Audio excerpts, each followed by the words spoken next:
ప్రభువైన యేసు క్రీస్తు యొక్క పరిశుద్ధ నామంలో మీ అందరకు అమలాపురం హౌసింగ్ బోర్డు క్రీస్తు సంఘము, కాకినాడ బాపూజీ నగర్ క్రీస్తు సంఘము మరియు రంగాపురం క్రీస్తు సంఘంలో తరపున సత్య సువార్త అనే మా సువార్త కార్యక్రమాలకు స్వాగతం తెలియజేస్తున్నాను. ఇవాళ ధ్యానాంశం ఏంటంటే ఆశీర్వదింపబడినప్పుడు వినయము. ధ్యానాంశం ప్రార్థన చేసుకుందాం. మమ్మల్ని మిక్కిలిగా ప్రేమించిన పరలోకమందున్న మా ప్రియ తండ్రి, నీ పరిశుద్ధ నామమునకు స్తోత్రాలు స్తుతులు తెలియజేస్తూ ఉన్నాను తండ్రి.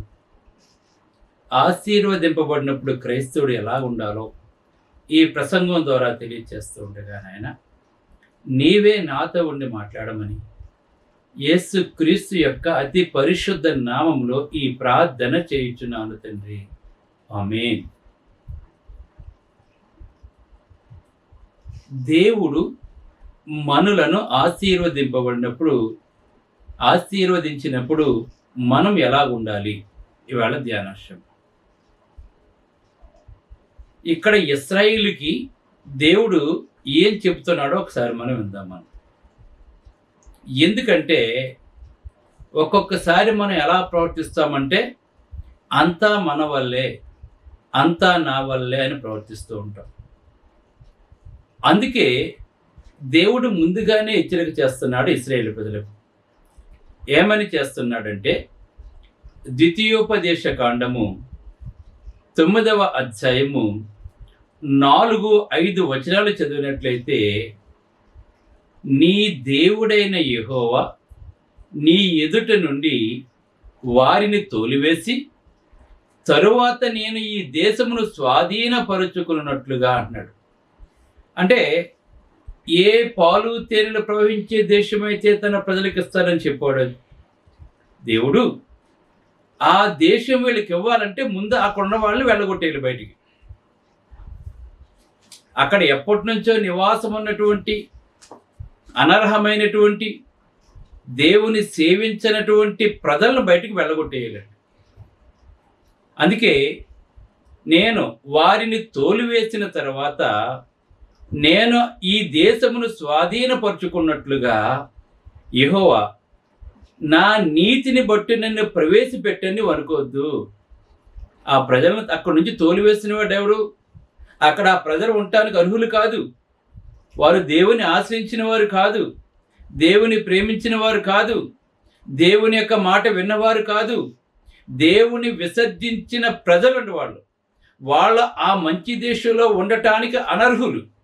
ఎందుకంటే మనం ఉండటానికి తినటానికి కావలసిన వాటన్నిటినీ దేవుడు మనకు అనుగ్రహిస్తున్నప్పుడు ఆ జీవము గల దేవుడైన యెహోవాను విసర్జిస్తే దేవుడు చూస్తూ ఊరుకోడండి. దేవుడు సృష్టించిన నేల మీద మనం జీవిస్తూ, దేవుడిచ్చిన వెలుగులో ఉంటూ, దేవుడిచ్చిన ఆహారాన్ని తింటూ ఆ దేవుని స్తుతించకపోతే దేవుడు చూస్తూ ఊరుకోవడం. అందుకే వాళ్ళని ఏం చేస్తాను? తోలివేస్తాను. ఇది నేను చేస్తున్న నీ పని మీరు చేయటం లేదు. మీరు కనుక మీరు దానిని స్వాధీనం చేసుకున్న తర్వాత ఇదంతా నా వల్ల అని చెప్పి మీరు అనుకోవద్దని మాట్లాడుతున్నాడు. ఇంకా ఈ జనముల చెడుతనమును బట్టి యెహోవా నీ ఎదుటి వారిని వెళ్ళగొట్టుచున్నాడు. వారిని వెళ్ళగొట్టడానికి కూడా కారణం ఏంటి? ఆ మంచి దేశాన్ని నీకు ఇవ్వడానికి కారణం ఏంటంటే వారి యొక్క చెడుతనం అని మాట్లాడుతున్నాడు ఇక్కడ. వారి యొక్క చెడుతనము. ఎవరైతే చెడుతనం చేస్తారో వాళ్ళ దేవుడు వెళ్ళగొట్టేస్తారండి. వాళ్ళని చెడు చేసేవాళ్ళు అంటే దేవునికి ఇష్టం ఉండదు. వాళ్ళ మీద చర్య తీసుకుంటాడు దేవుడు. కనుక మీరు ఈవేళ అక్కడ ఉన్నారు అంటే, ఆ పాలు తేనెలు ప్రవహించే దేశంలో మీరు నివసిస్తున్నారు అంటే అది నీ వల్ల కాదు, అది నా వల్ల నువ్వు అనుకోవద్దు. వాళ్ళు చెడుతనాన్ని బట్టి నేను చేస్తున్నా వెళ్ళగొట్టి నీవు పరదేశమునకు వారి దేశమునకు వచ్చి, నీవు ఏ పాలు తేనెలు ప్రవహించే దేశంలోనికి వచ్చి దానిని స్వాధీనపరుచుకుంటకు నీ నీతి అయినను నీ యథార్థత అయినను హేతువు కాదని మాట్లాడుతున్నాడు. నువ్వేళ అనుకుంటావేమో నువ్వు ఇదంతా నా వల్లని చెప్పి నువ్వు అనుకుంటావేమో. నీ నీతి కాదు, నీ యథార్థత కూడా కాదు, నేనే మీకు ఇస్తున్నానని చెప్పి మాట్లాడుతున్నాడు. ఇది ప్రతి ఒక్కరూ తెలుసుకోవాలి. ఈవేళ చాలామంది ఏం చేస్తున్నారంటే ఈవేళ ఒక ఉన్నతమైన స్థానంలోకి వెళ్ళిన తర్వాత, ఒక మంచి ఉద్యోగం సంపాదించుకున్న తర్వాత, కొంచెం ధనము సంపాదించేటప్పటికి ఏమనుకుంటున్నారంటే వాళ్ళు, ఇదంతా మన వల్లనే, నా కృషి, నా పట్టుదల, నా ప్రతిభ, నా జ్ఞానము, నా చదువు, ఇలాగ అనుకుంటున్నారండి చాలామంది వేళ. ఇదంతా ఏంటి, ఈ వేళ ఇంత గొప్ప స్థితిలోనే ఉన్నాంటే దానికి కారణం ఎవరు? నా కష్టం, నా ప్రతిభ, నా ఆలోచనలు, నా చదువు అని అనుకుంటున్నారండి. చాలా తప్పు. ఆనాడు ఇశ్రాయేలీయులకు దేవుడు ఏమైతే వార్నింగ్ ఇచ్చాడో అదే వార్నింగ్ ఈవేళ మనందరికీ కూడా ఇస్తున్నాడు దేవుడు. ఇదంతా నా వలన కనుక అనుకున్నట్లయితే, నెబుకద్నెజరు కూడా ఆయన ఒకసారి మేడ మీదకి వెళ్ళి తన విశాల సామ్రాజ్యాన్ని చూచి ఇదంతా నా వలనే కదా అనుకున్నాడండి. తప్పది. కానీ నెబుకద్నెజరుకు ఆ స్థితిని తీసుకొచ్చినటువంటి వాడు దేవుడని అతను మర్చిపోయాడండి. ఈవేళ చాలా మంది మర్చిపోతున్నారు. ఈవేళ దేవునికి కృతజ్ఞత చెల్లించడం లేదు. ఈవేళ దేవునికి విధేయత చూపట్లేదు. ఈవేళ ఇదంతా నా తెలివే. చాలా మంది ఈవేళ దేవుని సేవకు ఏ విధంగానూ సహకరించరు. ఏదో నామకార్థంగా వస్తూ ఉంటారు, వెళ్ళిపోతూ ఉంటారు అంతే. వాళ్ళ ఇంట్లో జరిగే పండగలకి పబ్బాలకి ఒక సువార్తికుడు కావాలి, ఒక మీటింగ్ పెట్టాలంతే. మిగిలినప్పుడు వరకు దేవుడు వద్దు.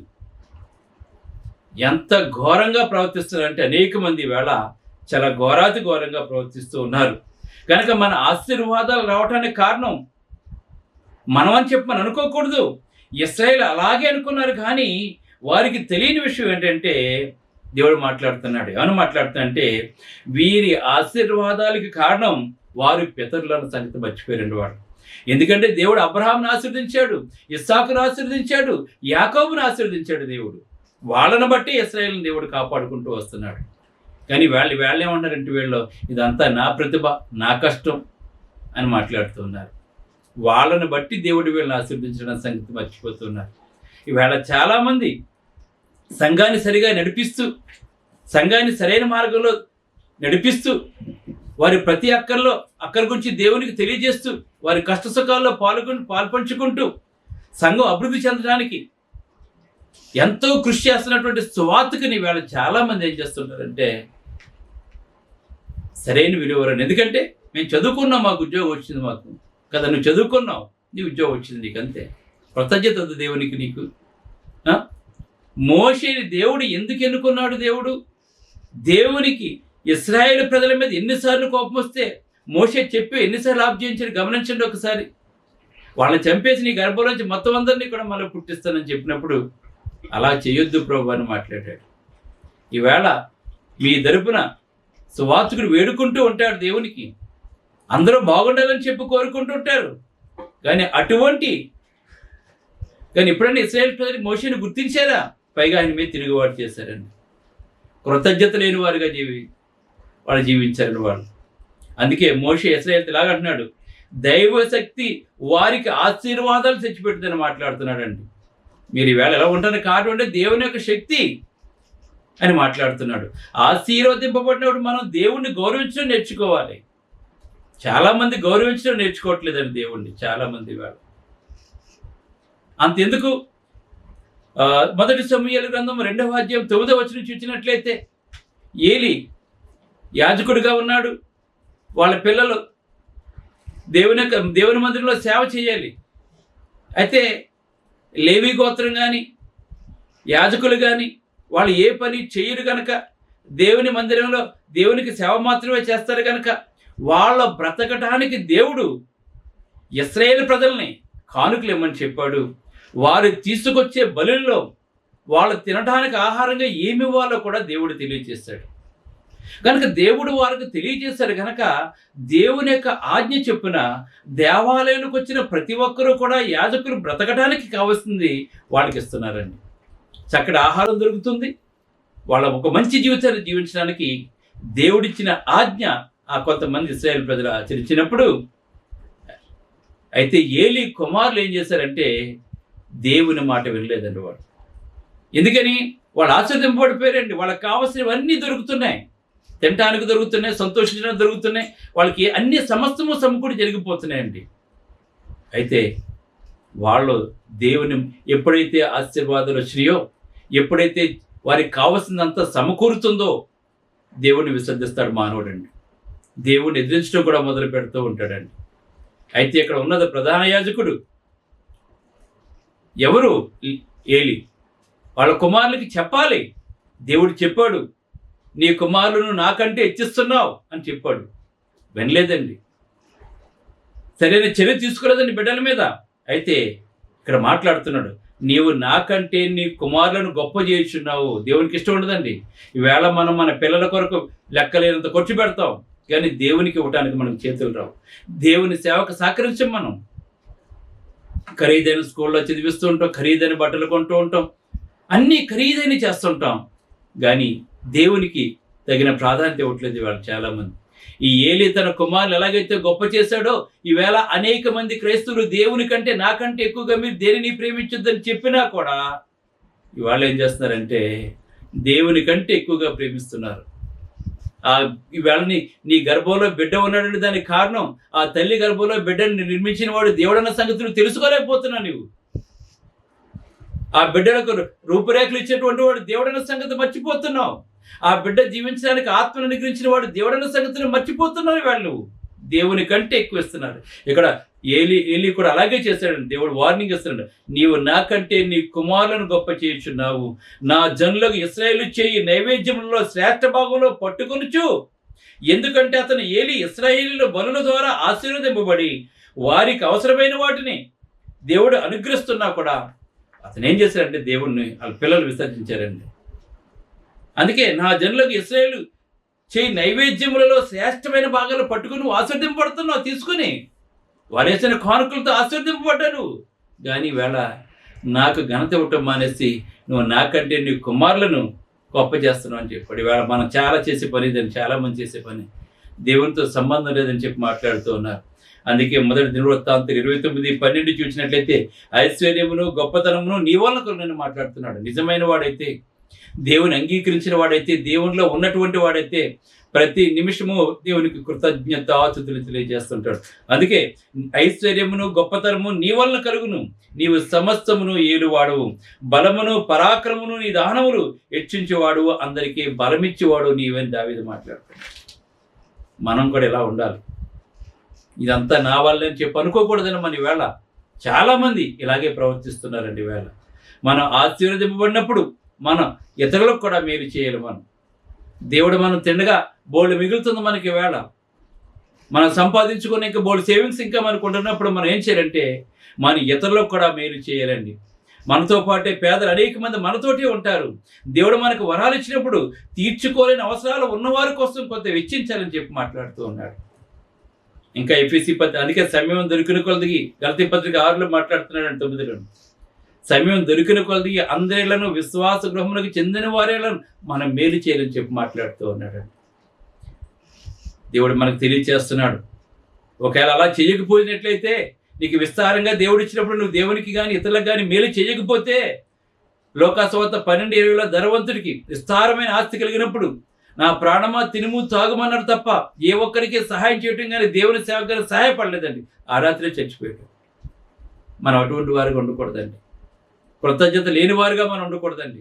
కృతజ్ఞత లేని వారు వేల కొద్దిగా కూలిపోతారని చెప్పి దేవగ్రంథం మనకు తెలియజేస్తుందండి.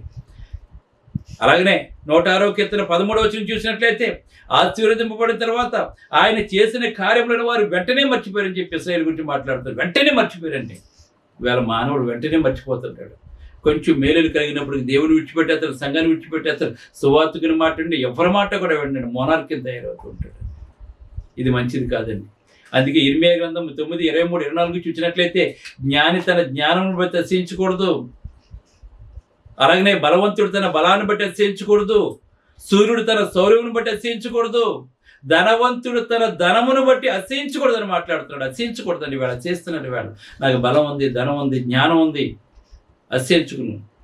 ఎందుకంటే దేవుడు మాట్లాడుతాడు, భూమి మీద కృప చూపుచు నీతి న్యాయములు జరిగించుచున్న యెహోవాను నేనేని గ్రహించి నన్ను పరిశీలనగా తెలుసుకుంటున్న బట్టి అతిశయించవాలని చెప్తున్నాడండి. ఇవన్నీ ఇచ్చినవాడు నేనే, ఇది నువ్వు తెలుసుకోమని చెప్పి మాట్లాడుతున్నాడండి. కనుక ఒకసారి ప్రపంచాన్ని గమనించండి. ప్రపంచంలో మన చుట్టూ ఉన్న లోకం అంతగా వినయంగా కనిపించడం లేదండి. దేవుని ప్రజల్లో కూడా ఈ వినయం కనిపించడం లేదు. కానీ మనం అయితే అలా ఉండకుండా కొరింథీయులకు రాసిన 2వ పత్రిక 13:5 ఏమని మాట్లాడుతుంటే, మీరు విశ్వాసము గలవారై ఉన్నారో లేదో, వినయము గలవారై ఉన్నారో లేదో మిమ్మల్ని మీరే పరిశోధించుకొని చూచుకోండి, మిమ్మల్ని మీరే పరీక్షించుకోండి అని మాట్లాడుతున్నాడు పౌలు. వాక్యం మన అర్థంలో మనం చూసుకున్నట్లయితే మనం ఎలా జీవిస్తున్నాం, దేవుడు చేసిన మేలుని బట్టి మనం దేవునికి కృతజ్ఞతాస్తుతులు చెల్లిస్తున్నామా, ఆత్మతో సత్యముతో ఆరాధిస్తున్నామా, ఇతరులకు మనం సహాయం చేస్తున్నామా, దేవునికి మనం దేవుని సేవకు సహాయపడుతున్నామా, మనల్ని మనం పరీక్షించుకోవాలండి. మీరు భ్రష్టులు కాని యెడల యేసుక్రీస్తు మీలో ఉన్నాడని మిమ్మల్ని గురించి మీరు ఎరగరా? కనుక దేవుని గౌరవించలేని ఇదంతా నా వల్లే అని నువ్వు అనుకున్నట్లయితే నువ్వు భ్రష్టుడు అని చెప్పి మాట్లాడుతున్నాడు. అటువంటి భ్రష్టుడిగా మనం ఉండకుండా దేవునికి ఇష్టడుగా మనం ఉండాలని చెప్పి మీకు తెలియజేస్తూ, అసహ్యం లేకుండా, గర్వం లేకుండా ప్రతి విషయంలోనూ దేవునికి కృతజ్ఞతాస్తుతులు చెల్లిస్తూ, ప్రభువైన యేసుక్రీస్తు చేసిన త్యాగాన్ని జ్ఞాపకం చేసుకుంటూ, అనేక మందికి రక్షణ సువార్తను ప్రకటిస్తూ మన జీవనయాత్రలో ముందుకు సాగిపోదాం. దేవుని కృపా కబ్జలు ఎప్పుడూ మన మీద ఉంటుంది. ఆ దావీదును ఎలాగైతే నా ప్రాణమా యెహోవాను సన్నుతించుము, నా అంతరంగంలో సమస్తము ఆయన పరిశుద్ధనామమును సన్నుతించుము, ఆయన చేసిన ఉపకారాలు దేన్ని మర్చిపోవద్దని చెప్పి ఎలాగైతే దావీదు దేవునికి స్తుతులు తెలియజేశారో మనము కూడా అలాగే స్తుతులు తెలియజేద్దాం. ప్రార్థన చేసుకుందాం. పరిశుద్ధుడు అయిన తండ్రి, పరలోకమందున్న దేవాన్ని పరిశుద్ధ నామమునకు స్తోత్రాలు తెలియజేస్తాం. ఈ సత్యమును ప్రకటించారు తండ్రి. అనేక మంది వేళ కృతజ్ఞత లేని వారికి ఉన్నారు ప్రభు. వారి దేవుని ఎరిగి దేవునిగా మయంపరచలేదు, కృతజ్ఞతాస్తుతులు చెల్లించలేదు తండ్రి. అటువంటి వారిలో మేము ఒకరిగా ఉండకుండా సమస్తము నీ వల్లనే కలిగిన తండ్రి. బలము, ఘనత, ఐశ్వర్యము, ధనం అన్నీ నీ వల్ల కలుగుతున్నాయి తండ్రి. మేము సంపాదించుకోవటానికి తండ్రి జ్ఞానం అనుగ్రహించిన వాడు నీవే కనుక నాయన, నీకెల్లప్పుడు విధేయత కలిగి ఈ రక్షణ నీ కుమారుని రక్షణ సువార్తను ప్రకటిస్తూ అనేక మందిని సత్యంలో నడిపించే కృపను దయచేయమని, ఈ వాక్యం ప్రతి ఒక్కరిని బాగా బలపరిచి దీవించి ఆశీర్వదించి అభివృద్ధి చేయమని యేసుక్రీస్తును వేడుకొనుచున్నాను తండ్రి. ఆమేన్. మీ అందరికీ వందనములు. బ్రదర్ జార్జ్ రాజు వారా, church of Christ, housing board, Amalapuram, near KIMS medical college, Konaseema district, 533201. Mobile number 9848730355, 92933174174. Email ID georgerajuvara@gmail.com. Website www.helpingforpoor.com.